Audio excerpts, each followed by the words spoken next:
Sean bienvenidos. Para los que yo creo que casi todos somos habituales, pero en fin, estamos en el Colegio Oficial de Docentes de Filosofía y Letras y Ciencias de la Comunidad de Madrid, dentro de un ciclo de conferencias de los 5 que hemos programado para este curso.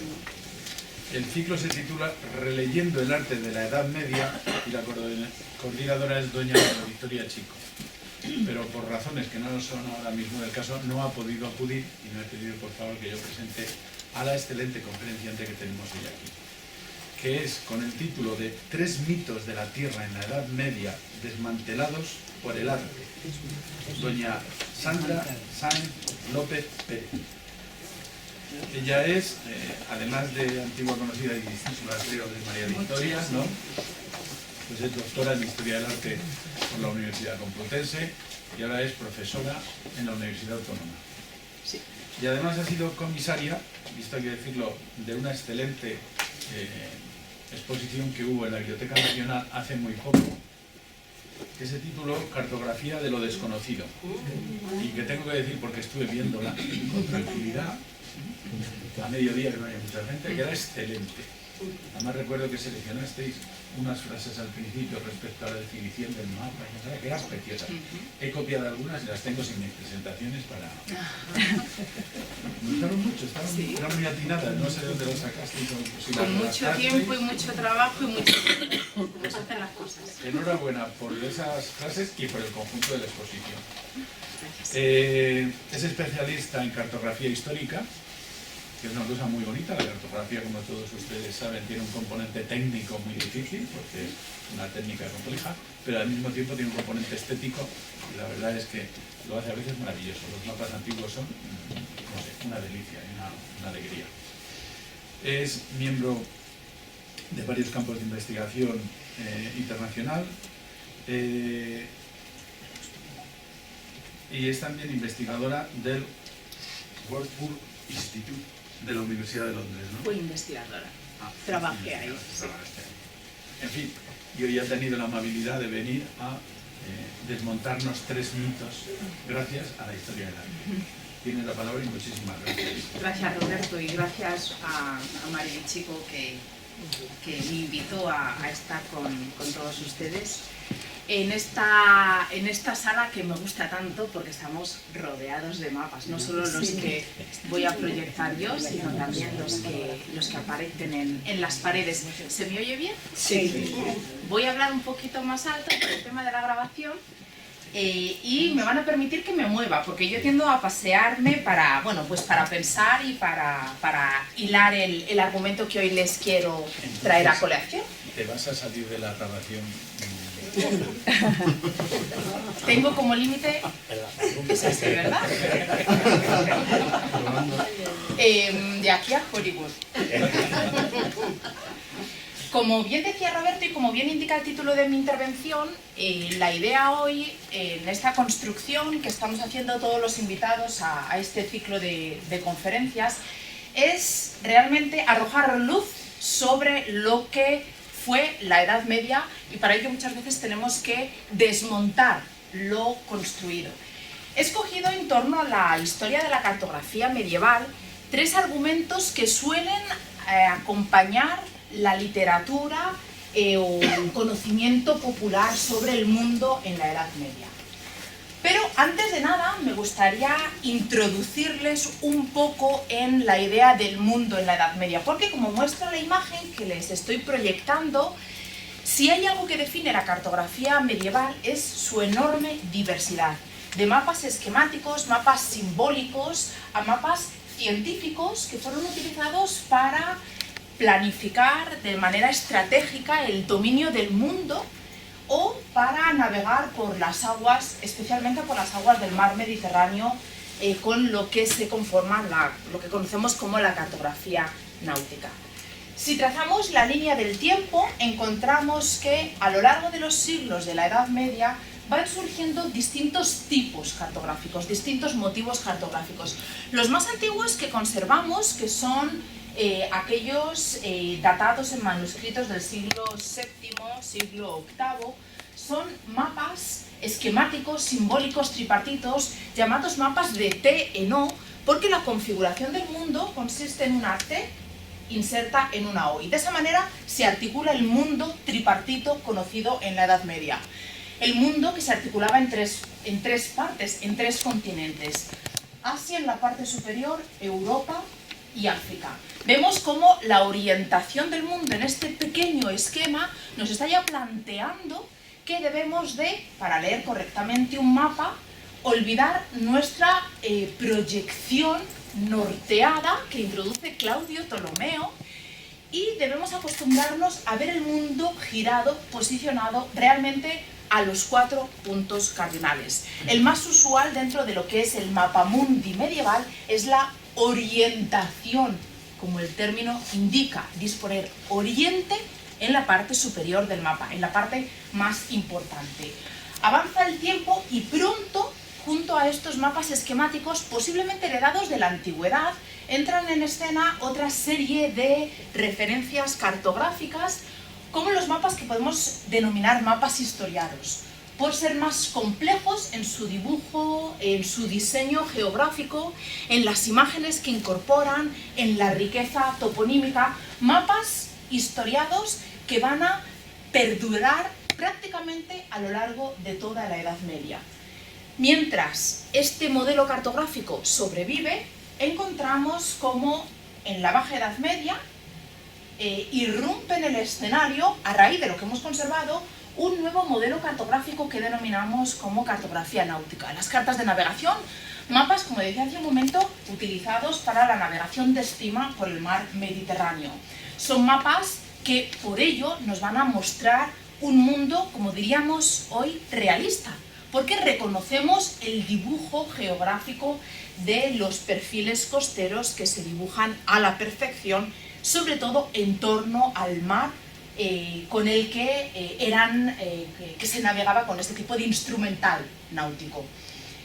Es en este mismo momento, en la Baja Edad Media, cuando recuperamos una figura fundamental para la historia de la cartografía, pero también para la historia del pensamiento, de la cultura occidental. No es otro sino Claudio Ptolomeo, conocido a lo largo de toda la Edad Media, sobre todo por ser el padre de la cosmografía, el padre del conocimiento del cielo, de las estrellas, pero cuya obra geográfica, la geografía de Ptolomeo, había caído prácticamente en el olvido en la Europa occidental. A finales del siglo XIV, principios del siglo XV, entra de nuevo en la cultura y en la historia de la Europa occidental gracias a la recuperación de un manuscrito de la geografía de Ptolomeo que se traduce del griego, era un manuscrito bizantino, al latín. Y de esta manera tenemos por fin accesible a la Europa occidental un nuevo modelo cartográfico, una nueva obra cuya importancia fundamental radica en incorporar las claves científicas, las claves matemáticas para proyectar de manera científica un objeto que es tridimensional, que es esférico, la Tierra, sobre la superficie plana bidimensional del soporte cartográfico, del mapa.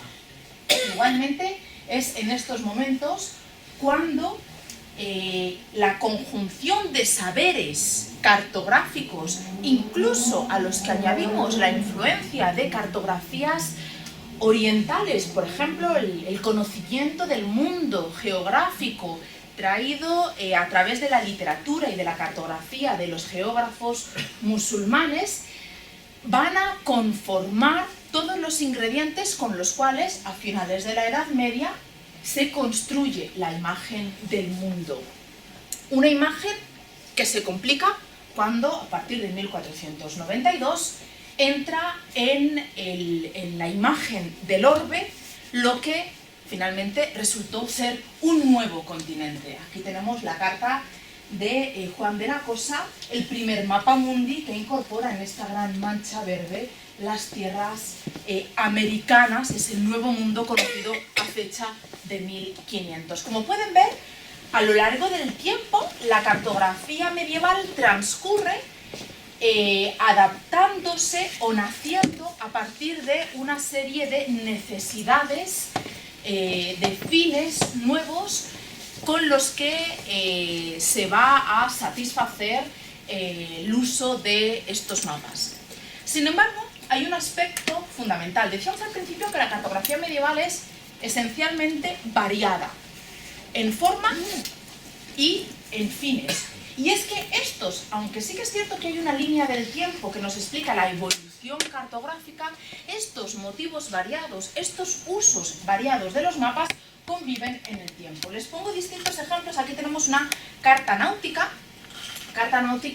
la genovesa más antigua que hemos conservado, fechada 1330, y ven el dibujo del mar Mediterráneo, la península ibérica, norte de África, la bota italiana, las costas del Mediterráneo oriental, donde frente a un mapa que acusa ese realismo geográfico que decíamos hace un momento en el dibujo costero, convive con una representación esquemática de uno de esos mapas de TNO que mencionábamos hace un momento, incorporado en este mapa muy posiblemente para que con un simple golpe de vista aquel que contemplara el dibujo cartográfico supiera orientar, supiera posicionar estos tres continentes, estas tres partes del mundo.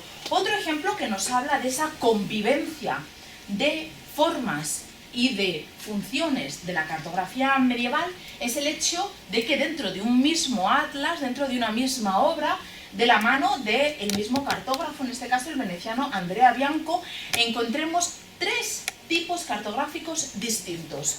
El tipo de mapamundi alto medieval o pleno medieval, la cartografía náutica y la cartografía, el mapamundi de influencia tolemaica, que sigue el tipo de proyección que introduce Claudio Ptolomeo y el tipo de trazado del mundo según la influencia del sabio alejandrino del siglo II después de Cristo. Así pues, llegado a este punto, quiero que una vez que tenemos perfilada esta idea general de la variedad de motivos cartográficos que nos podemos encontrar, que empecemos a echar por tierra tres de los presupuestos que suelen plantearse sobre el mundo en la Edad Media, sobre la imagen del mundo en la Edad Media. El primero de ellos es que en la Edad Media el hombre pensaba que el mundo era plano. Desde la antigüedad clásica, desde la antigüedad griega, sabemos que el mundo es una esfera. Y ese conocimiento clásico se arrastra hasta el medievo. Hay una clara conciencia por parte de aquellos que tienen conocimiento, que tienen educación, por parte, por supuesto, de aquellos que planifican la representación del mundo, de que el mundo, la Tierra, es efectivamente tridimensional, es efectivamente esférico. ¿Qué sucede? Que fundamentalmente a partir del siglo XIX, cuando en cierta medida podemos decir que se reinventa la Edad Media o se reinventan algunos aspectos de la historia medieval, empieza a dibujarse, como lo muestra esta imagen de la pantalla, que el hombre concebía el mundo como un disco plano, de manera que llegando a sus extremos se encontraba con el abismo. Esta es una imagen construida de una Edad Media que nunca fue así, que no existió. Por supuesto, tenemos referentes que invitan a pensar que esta era la imagen del mundo que tenía el hombre medieval. Si cerramos el tríptico del Jardín de las Delicias, del Bosco, lo que nos encontramos es esa imagen de la creación del mundo, donde dentro de una esfera cristalina parece flotar sobre las aguas, estas son las aguas, la esfera del agua, un disco plano. Insisto que tenemos referencias visuales que parecen inclinarnos a pensar que el hombre tenía en mente la idea de un disco plano.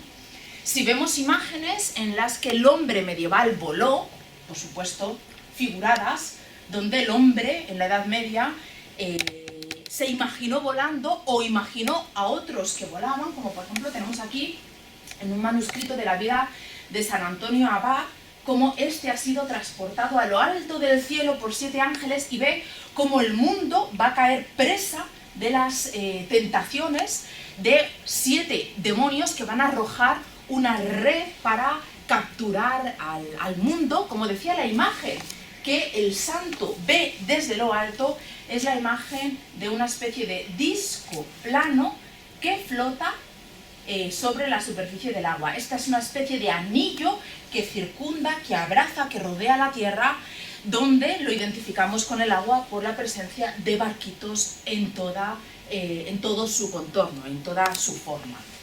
Otras imágenes son las que presenció Cristo cuando, tentado por el demonio, en uno de los pasajes bíblicos, se le dice que desde lo alto le llevó para que viera todos los reinos del mundo y todas las riquezas. Muchas de estas representaciones muestran ese mundo de manera circular, con estas representaciones de torres o cálices o monedas que aluden a esa riqueza en reinos y esa riqueza monetaria, esa riqueza económica. De nuevo, la forma en la que se incluye toda esta riqueza es una forma circular. La noción de la esfericidad, como decía hace un momento, es una idea que nace en la antigüedad y que pervive en el medievo, con algunas excepciones, por supuesto. Siempre está la excepción que confirma la regla. Entre ellas encontramos a Cosmas Indicopleustes, viajero bizantino, que plantea que el mundo es plano, el mundo es rectangular y el mundo está rodeado de un océano que de nuevo abraza esa tierra plana, esa tierra rectangular. Más allá se encuentran otras tierras de carácter mítico, de carácter legendario, donde se encuentra incluso el propio paraíso terrenal. ¿Cómo explica un autor como Cosmas Indicopleustes que si el mundo es plano haya horas de día y horas de oscuridad? Pues no mediante la rotación de los cuerpos, sino mediante la figuración de una gran montaña detrás de la cual se escondían de manera alterna el sol y la luna. Y así es como se producían esos episodios de día y de noche. Son muchas las imágenes, sobre todo de estos mapas de TNO tripartitos que decíamos hace un momento, por cierto, cuantitativamente los más numerosos de todo el medievo, que tienden a mostrar una tierra aparentemente circular, aparentemente plana.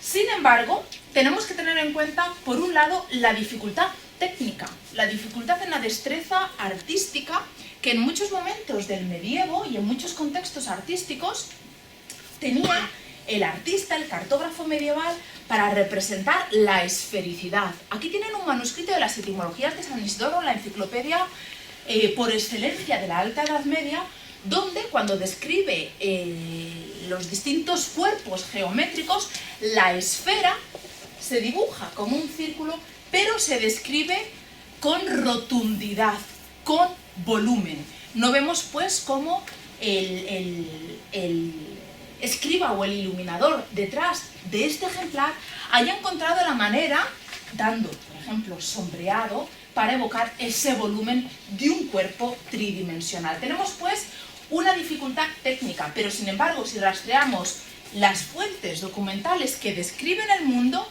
estas insisten constantemente en probar que este es esférico. De hecho, lo asemejan a una manzana. Describimos lo que es difícil de describir, de conocer, asociándolo a elementos familiares. Una manzana muestra el volumen esférico, muestra esa rotundidad. Gautier de Metz, en su Image du Monde, dice: la Tierra es redonda y si no hubiera obstáculos, ríos, mares, montañas, un hombre podría recorrerla como una mosca circula alrededor de una manzana.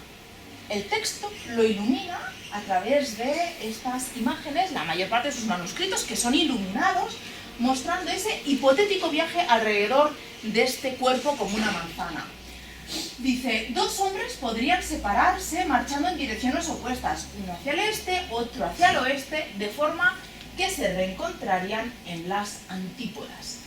Plantea un hipotético, un difícil viaje de circunnavegación alrededor del mundo, al menos un viaje en el que dos personas podrían circular en direcciones contrarias y reencontrarse en la parte opuesta, porque el mundo es esférico como una manzana.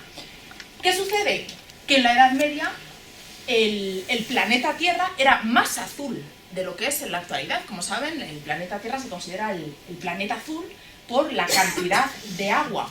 La proporción tierra y agua era distinta en la Edad Media, siendo superior la cantidad de agua que se imaginaba albergaba la esfera de la Tierra. De esta manera que tendríamos un mapa, una imagen del mundo a través de la representación de estos mapas de TNO, pero si lo giramos, si vemos solo parte de Asia y de Europa, dejamos al otro lado de esa esfera África y esa otra mitad de Asia, lo que nos encontramos es agua. La Tierra, esa Tierra tripartita, aparentemente flota sobre una gran esfera de agua, mucho mayor la cantidad de agua que en la proporción con la que lo conocemos en la actualidad. Como saben, el mundo es geocéntrico, el universo es geocéntrico, es decir, la Tierra está en el centro del universo. El centro, el corazón, el núcleo de esa cebolla, a través de la cual se articulaban las distintas capas del universo, lo alberga la Tierra. La Tierra como planeta y la Tierra como elemento, uno de los 4 elementos de la naturaleza. El siguiente es el agua, el aire y el fuego, y después están la Luna, Mercurio, Venus, el Sol, Marte, etc., hasta llegar al Epíreo, donde residía la divinidad, el encargado de otorgar movimiento a todo el sistema cósmico. Pero, insisto, lo que quiero que se fijen es que la Tierra está en el interior, y como pueden ver en esta imagen del Tratado de la Esfera de Sacrobosco, no comparten el mismo centro, no son homocéntricas estas esferas, sino que la esfera de la Tierra parece tocar en su exterior y salir, emerger de esa esfera de agua.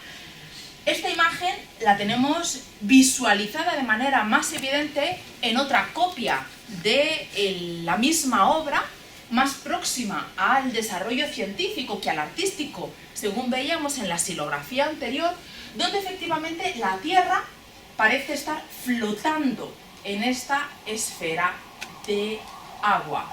Y así lo tenemos descrito en otra obra, también iluminada en las copias manuscritas iluminadas que hemos conservado, donde Macfrey Ermengot dice: el agua del mar ciñe y cubre la tierra por todas partes excepto por una, que Dios nos dejó para que podamos habitar en ella. Y en comparación, la parte que el agua deja al descubierto es muy pequeña, tan pequeña como lo que sobresaldría de una manzana metida en el agua.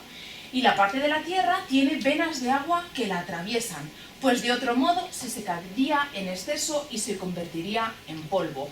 Esta idea de que la esfera de la Tierra flota en el agua, dejando al descubierto esta parte que Dios nos ha legado para que habitemos en ella, aparece representado de la misma manera en distintas copias manuscritas de esta misma obra. ¿Cómo casamos pues la imagen de esos mundos, de esas tierras, de esos mapas aparentemente planos, frente a la idea que sabemos que el hombre en la Edad Media tenía en la cabeza? Pues imaginando que un mapa, por ejemplo, este mapa que veíamos al principio de TNO, es la proyección de la Tierra vista desde arriba. Segunda premisa: Jerusalén ocupa el centro del mundo. Jerusalén es el ombligo del mundo, como se suele citar en las fuentes.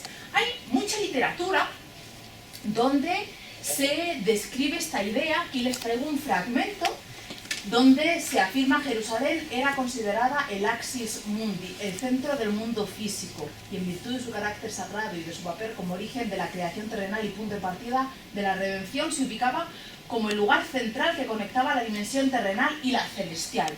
Esta idea de que Jerusalén estaba en el centro del mundo en la mentalidad y en la cartografía medieval es nuevamente errónea.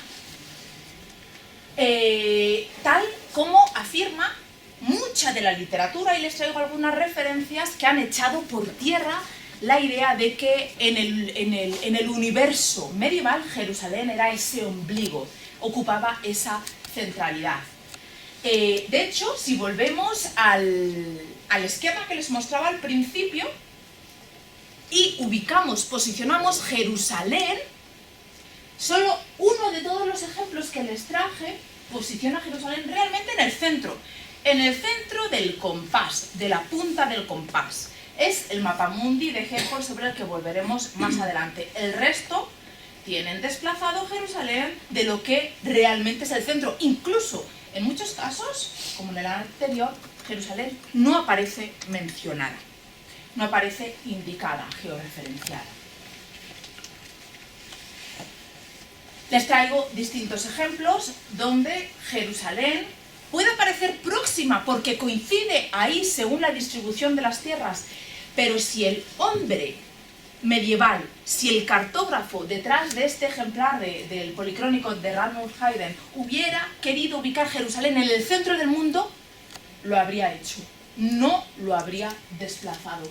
Son muchos los ejemplos donde Jerusalén no aparece posicionada en el centro del mundo. Incluso les traigo este ejemplo, que es una de las copias de los mapas del Comentario al Apocalipsis de Beato de Liébana, el Códice de Urgel, que me interesa porque Jerusalén, estando el mapa inacabado, como pueden ver, no está policromado, Jerusalén desde el principio se le concede especial importancia. Todo el mapa y toda la toponimia está trazada en negro, salvo la ciudad de Jerusalén, que está dibujada en rojo, con lo que ya en la base del mapa se le concede una cierta preeminencia visual, artística, una relevancia en la imagen del mundo.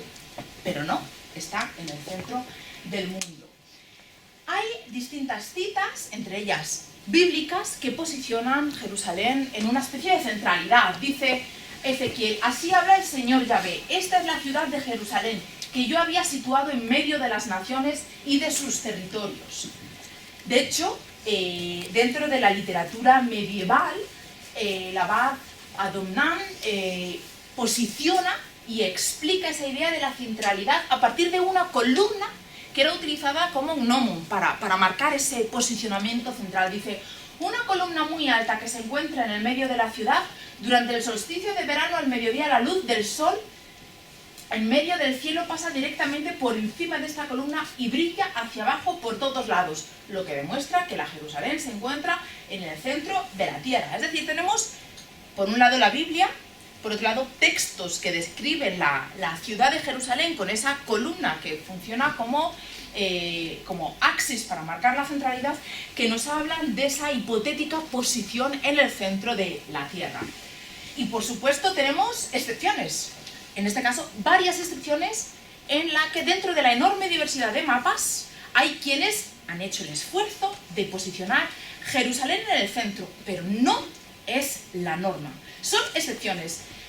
¿Por qué surgen estas excepciones? Les muestro el panorama cartográfico de la Edad Media, al que podemos sumar ejemplos posteriores del 16, en los que no nos vamos a meter por exceder del marco cronológico, pero quiero que nos detengamos en algunas de estas figuras, en algunos de estos grupos. Esta es la producción de mapas esquemáticos realizada especialmente en el territorio inglés, donde si hacemos zoom en distintos de estos ejemplares, encontramos cómo se dibuja el mundo con un círculo y Jerusalén. Cuando aparece, este mapa está inacabado, pero Jerusalén, cuando aparece aquí, Jerusalén, está perfectamente en el centro, donde ha caído la punta del compás del trazado de ese círculo perfecto. Ahí tenemos Jerusalén, esa cruz embutida en la M y al lado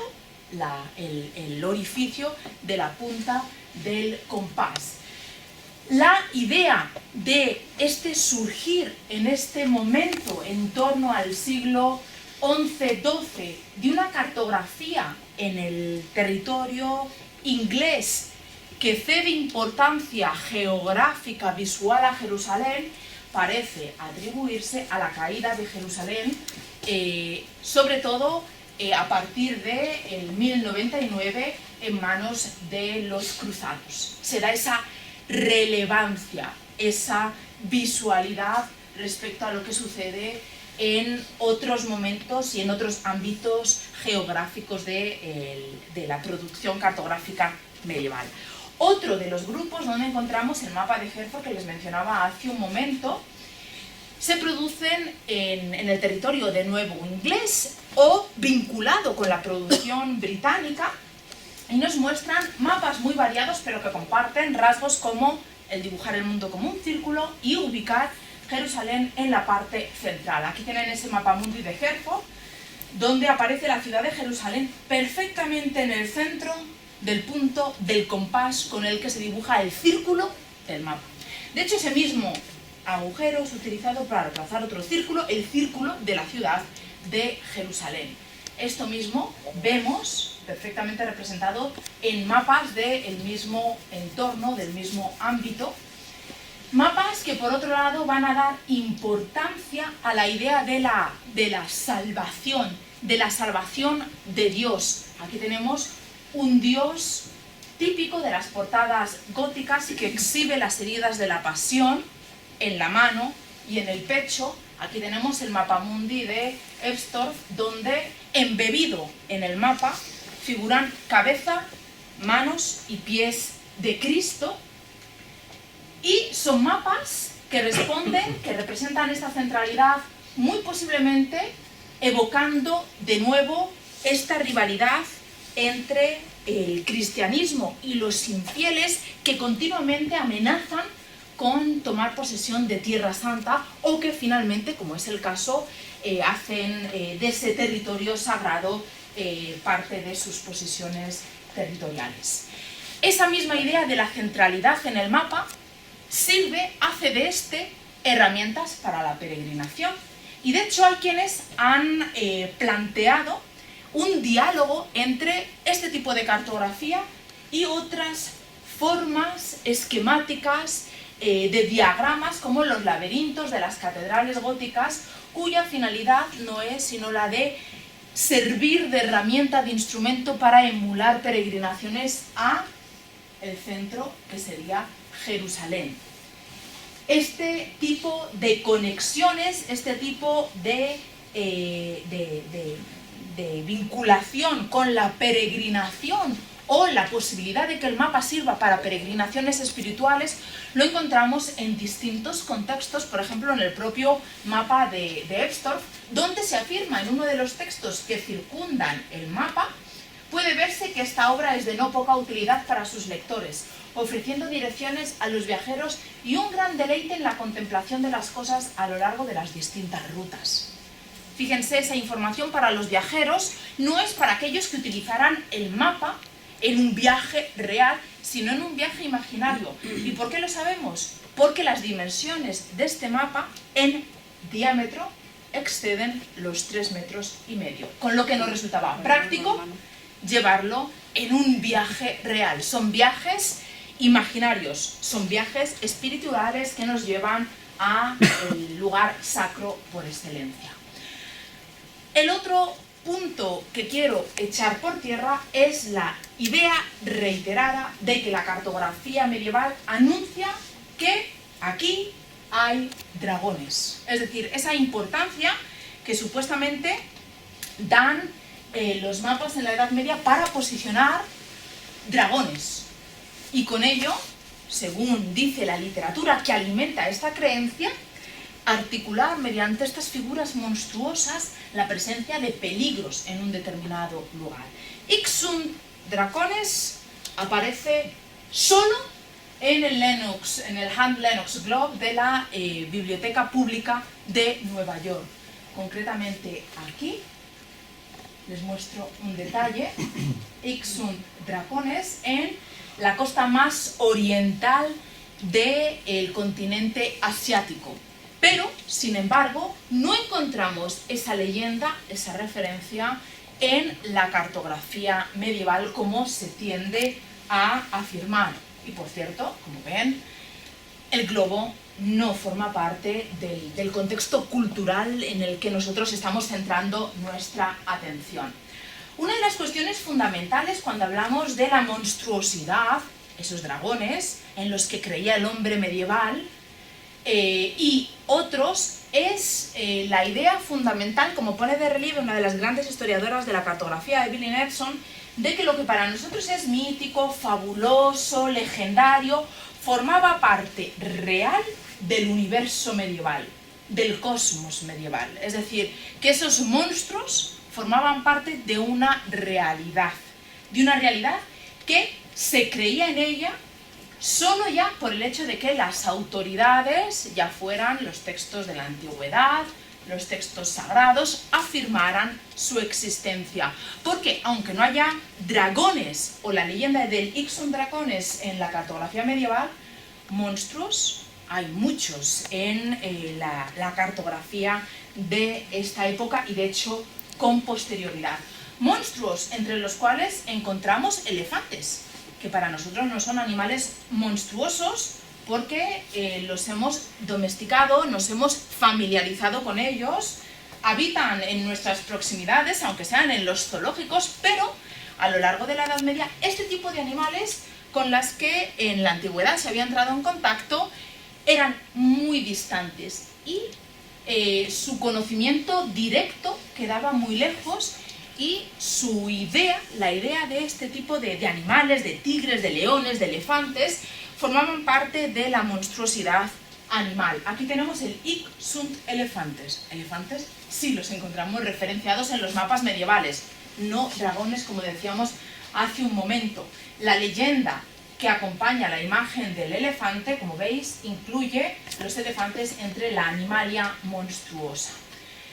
Monstruos hay muchos y tienen una razón de ser, puesto que responden a la imagen de la tierra tal y como se concibe en el medievo.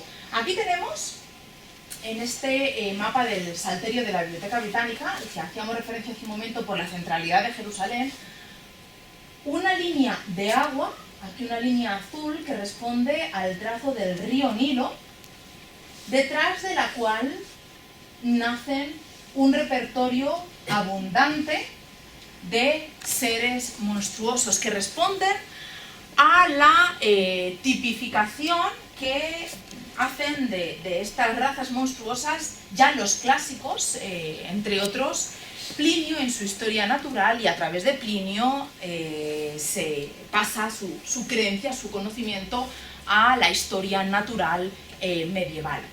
Estas razas monstruosas figuran en este y en otros mapas por razón del propio río Nilo. El río Nilo, como les decía, es este trazado, este afluente que va de este a oeste, conectando Oriente, próximo al Mar Rojo, con la costa. Esto sería nuestra costa atlántica africana, y es que además de ese ramal encontramos otro que nace también en Oriente, va por aquí generando la laguna de Meroe, etcétera, hasta desembocar en el mar Mediterráneo en forma de delta. Estos dos ramales del río Nilo son descritos desde los textos antiguos. Les traigo la cita de Orosio porque es posiblemente el que la introduce en la imagen cartográfica. Describe esas dos ramificaciones del río Nilo y termina afirmando: un río de este tipo que tiene tal nacimiento y tal recorrido y que en verdad engendra todos los monstruos que se han atribuido al Nilo, tiene que ser grande. El río Nilo es tan maravilloso, sus fuentes ya lo son. De hecho, se siguieron buscando a lo largo de los siglos y aún de vez en cuando surge en la prensa alguna noticia de que se han encontrado las fuentes del Nilo en algún otro lugar. Un río tan maravilloso, un río que realmente ha eclipsado la historia de la geografía occidental, es tan maravilloso que tiene la capacidad de engendrar monstruosidades. Esta misma idea la encontramos evocada en otros mapas. Este es el de Hereford, donde tenemos el ramal del río Nilo. Si hacemos zoom, encontramos un perfecto repertorio de los distintos tipos de monstruos que formaban parte de la riqueza, de la diversidad natural del mundo en la antigüedad que pasa al medievo. Esta misma idea la encontramos en muchos otros mapas. ¿Por qué figura en este un estiápodo? El texto de las etimologías de San Isidoro lo incorpora.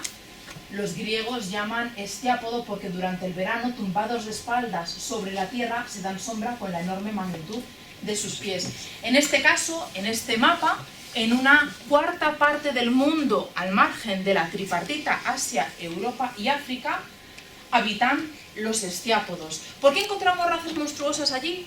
Porque la naturaleza, la propia climatología, ha hecho que solo sean habitables por seres que tienen elementos en su imagen física que les permite habitar, vivir en esos territorios. El caso de los estiápodos, de nuevo uno de los monstruos que arrastramos desde la antigüedad grecolatina hasta el medievo y más allá, es un ser que tiene normalmente un pie, pero un gran pie que levanta para protegerse del sol a modo de sombrilla. Desmentidas estas tres creencias, nos queda plantearnos entonces qué es un mapa, o mejor dicho, qué es un mapa en la Edad Media. Hay una cita con la que a mí me gusta mucho comenzar, y es una cita de otro de los grandes historiadores de la cartografía medieval, Paul Harvey, que dice: los mapas eran prácticamente desconocidos en la Edad Media. Puede parecer una manera absurda de comenzar un libro que muestra un corpus de mapas de distintas partes de la Europa medieval. Pero es un hecho, y es un hecho que debemos aceptar si queremos apreciar lo que estos mapas eran, la finalidad que tenían, cómo se les presentaba a la gente que los produjo.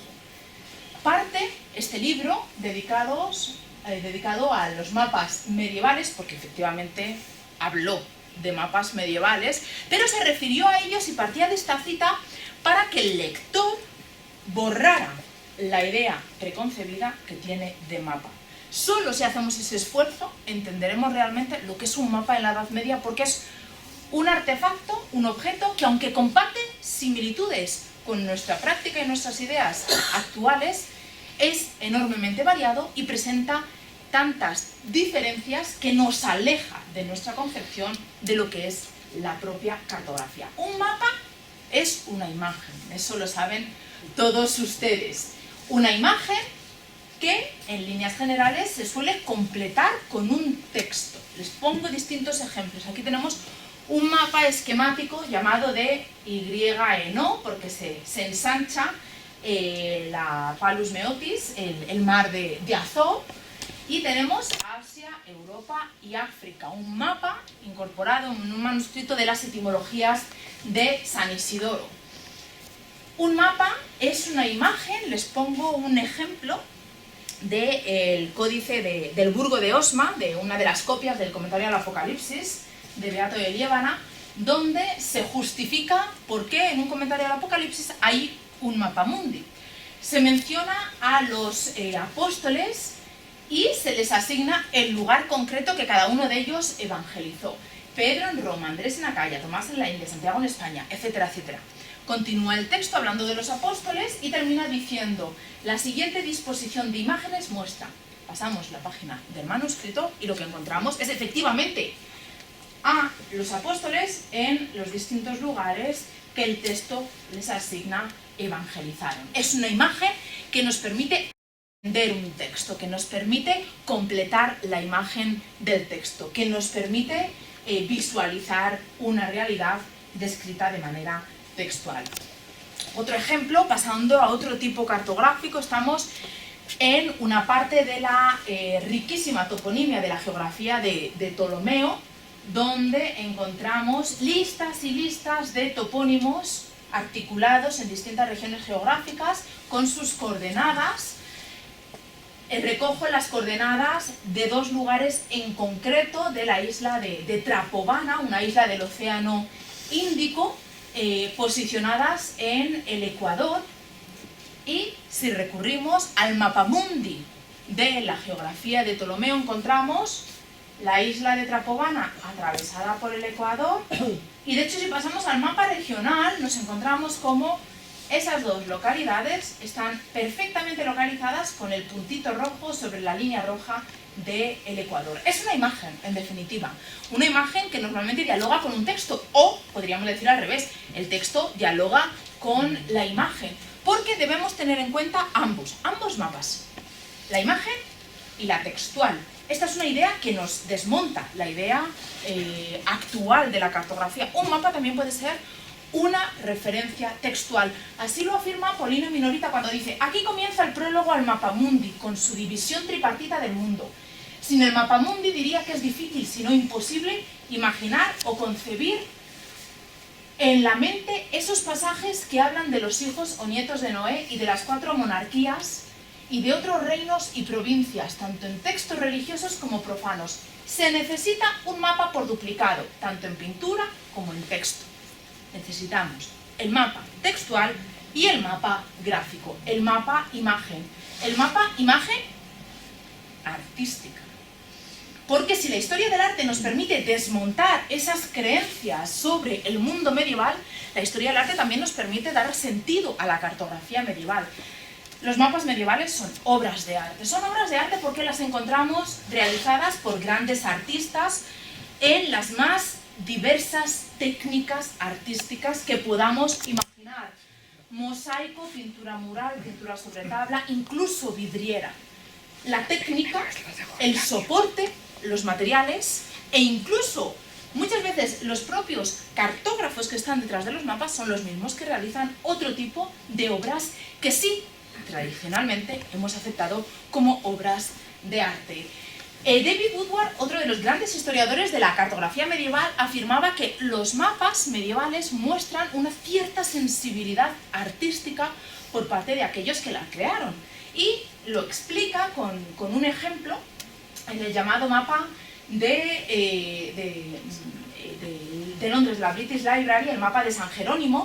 La isla de Creta no está dibujada, aquí tienen el zoom, sino que el cartógrafo o artista que está detrás de esta obra reparó una laguna, una falta, un agujero de la propia piel de pergamino, que es algo natural en este soporte, y lo que hizo fue, como se suele hacer, coser otra piel mediante hilo también de piel, de manera que el cosido sirviera de contorno de la isla de Creta, de dibujo geográfico, esa sensibilidad a la hora de intervenir materialmente en la propia realización del mapa. Y como les decía, los mismos artistas que realizan un mapamundi, como es un manuscrito, como es el caso de Senior y Emeterio, aquí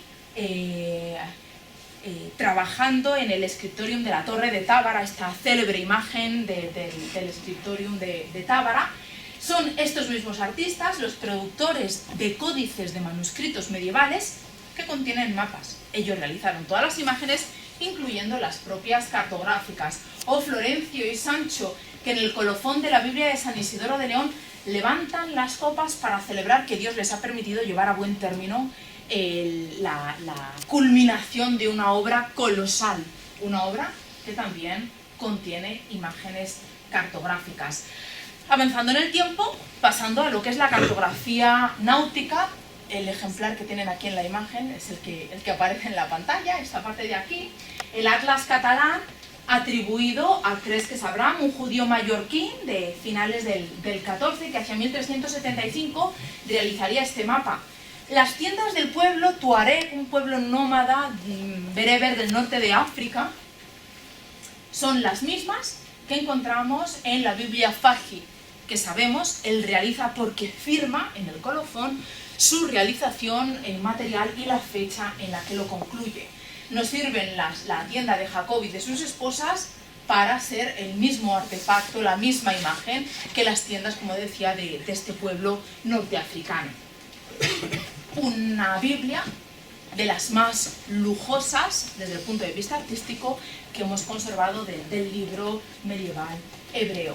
Y lo mismo ocurre en el caso de del ámbito de la geografía de Ptolomeo, sobre todo en la versión manuscrita, donde ejemplares como este de la Biblioteca Nacional de España fueron identificados en su momento como cosmografía de Ptolomeo con pinturas. Bellísima. El valor estético, el valor de la pintura, el valor de la obra de arte es intrínseco en la propia producción cartográfica. Otros ejemplares, algunos que desgraciadamente hemos perdido, pero que fueron realizados por grandes artistas, como el que figuraba en esta laguna que ahora tenemos en uno de los muros del Palacio de Siena, el Palacio Comunal de Siena, realizado por Ambrogio Lorenzetti y estudiado por Marcia Kupfer, los mapas del Duque de Berry, de los varios que sabemos que tuvo. Por información documental conservamos en uno de los manuscritos, en el de las muy ricas obras del Duque de Berry, un mapa de Roma muy parecido al que Masayo representaría de la misma ciudad posteriormente, siguiendo la información de Alberti, o otros ejemplos cartográficos que también hemos perdido, como el que realizó Jean Van Eyck, descrito por Bartolomeo Faccio como suya. Es una representación circular del mundo pintada para Felipe, príncipe de los belgas, que es la obra más perfecta de nuestro tiempo, en la que se pueden distinguir no solo los lugares y continentes, sino también las distancias que los separan.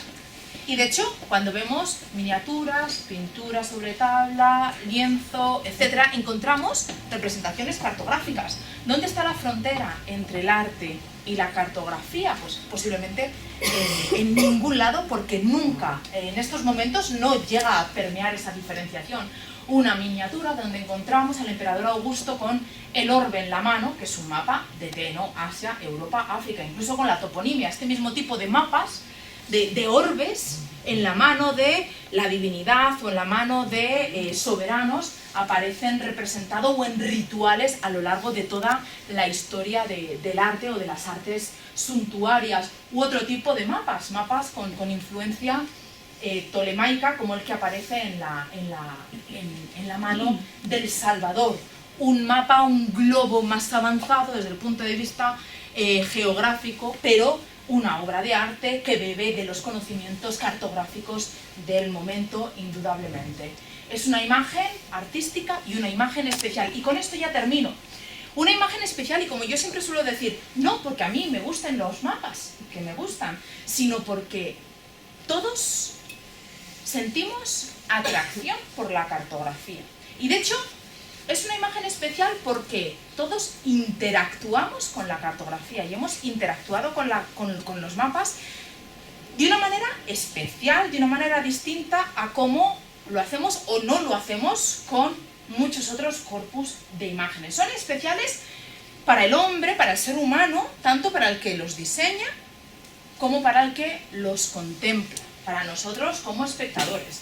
Para el que los diseña, porque les permite proyectar no solo el mundo, sino sus creencias religiosas, políticas, estratégicas. Aquí les pongo un mapa, otro de los ejemplares de los Beatos, el de Saint-Sever, donde, cotejado con el de Gerona, son dos mapas de la misma tradición, de la misma obra en distintos manuscritos.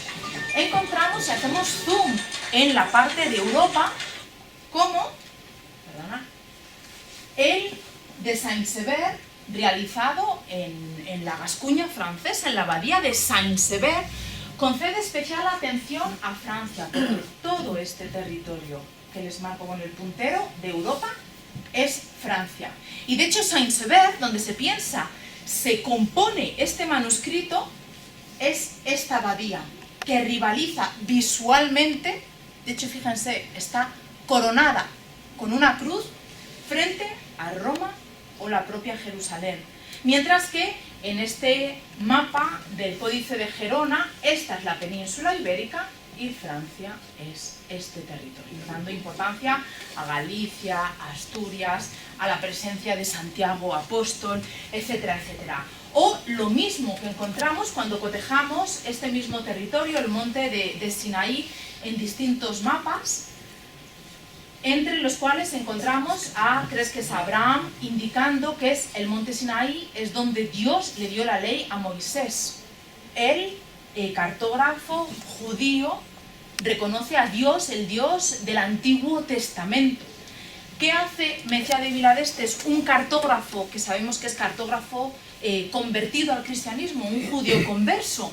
Extenderse, explayarse en esta leyenda, en este texto veterotestamentario, cuando dice que este monte es llamado Sinaí, en el cual nuestro Señor Dios da la ley santa al pueblo de Israel por mano de Moisés, profeta. Es decir, muy posiblemente dejaba entrever o se permitía la licencia de dar esa visibilidad al Dios, como decíamos, del Antiguo Testamento. Como afirmaba George Didi Uberman en Atlas, como llevar el mundo a cuestas, una exposición que tuvo lugar en el Centro de Arte Reina Sofía, dice: imagino que al abrir este libro mi lector sabe ya prácticamente en qué consiste un atlas. Sin duda posee por lo menos uno en su biblioteca, pero ¿lo ha leído? Seguramente ustedes se van a reconocer en la manera en la que interactuamos con la cartografía. Dice: probablemente no se lee un atlas como se lee una novela, un libro de historia o un argumento filosófico, desde la primera a la última página. Además, un atlas suele comenzar de manera arbitraria o problemática, de modo muy diferente al comienzo de una historia o la premisa de un argumento. En cuanto a su final, suele aplazarse hasta que se presenta una nueva región, una nueva zona del saber que explorar. De suerte que un atlas casi nunca posee una forma que quepa dar por definitiva. Dice, las láminas van dispuestas de imágenes, láminas que consultamos con un objetivo preciso o bien que hojeamos con tranquilidad, dejando divagar nuestra voluntad de saber de imagen en imagen y de lámina en lámina. La experiencia muestra que casi siempre usamos el atlas combinando esos dos gestos, tan disímiles en apariencia. Lo abrimos, sí, para buscar en él una información precisa, pero obtenida la información no abandonamos forzosamente el atlas, sino que recorremos una y otra vez todas sus bifurcaciones, sin poder cerrar la colección de láminas antes de haber deambulado cierto tiempo, erráticos, sin intención precisa, a través de su bosque, su dédalo, su tesoro, hasta la próxima vez igual de inútil o de fecunda. Esta idea de interactuar con los mapas nos lleva a esos viajes imaginarios que decíamos hace un momento, que seguimos haciendo en la actualidad. Como yo siempre digo, ¿quién no ha viajado con Google Earth? ¿Quién no ha recorrido las calles del Google Street View? Son viajes que nos permiten interactuar con el mapa. Incluso físicamente interactuamos con los mapas como se hacía en la propia Edad Media. Aquí tienen una imagen de cómo debía de estar exhibido en exposición el mapamundi de Hereford, en la catedral de Hereford de Reino Unido. Un mapa sobre el que las gentes intervinieron físicamente en un momento dado, no sabemos cuándo. Un sentimiento anti-francés llevó a alguien a atacar la ciudad de París. O se intervenía en el mapamundi de Hereford de una manera como lo hacemos a día de hoy, aproximándonos al lugar donde estamos. Si hacemos zoom en Hereford, donde está el mapa, donde se exhibía el mapa, encontramos aquí en la isla de Gran Bretaña, Hereford, como ven, prácticamente borrada por la erosión de las huellas dactilares de nuestros dedos. Algo que encontramos también en la actualidad. Como pueden ver, los mapas medievales nos acercan a un mundo muy distinto, espero que muy distinto del que tenían en mente cuando entraron en la sala, muy distinto del que es en la actualidad, pero con sus ciertas semejanzas con la cartografía medieval, que es especial, como lo siguen siendo los mapas en la actualidad. Y por mi parte, nada más, un placer y encantada de contestar o intentar contestar las preguntas que tengan. Gracias.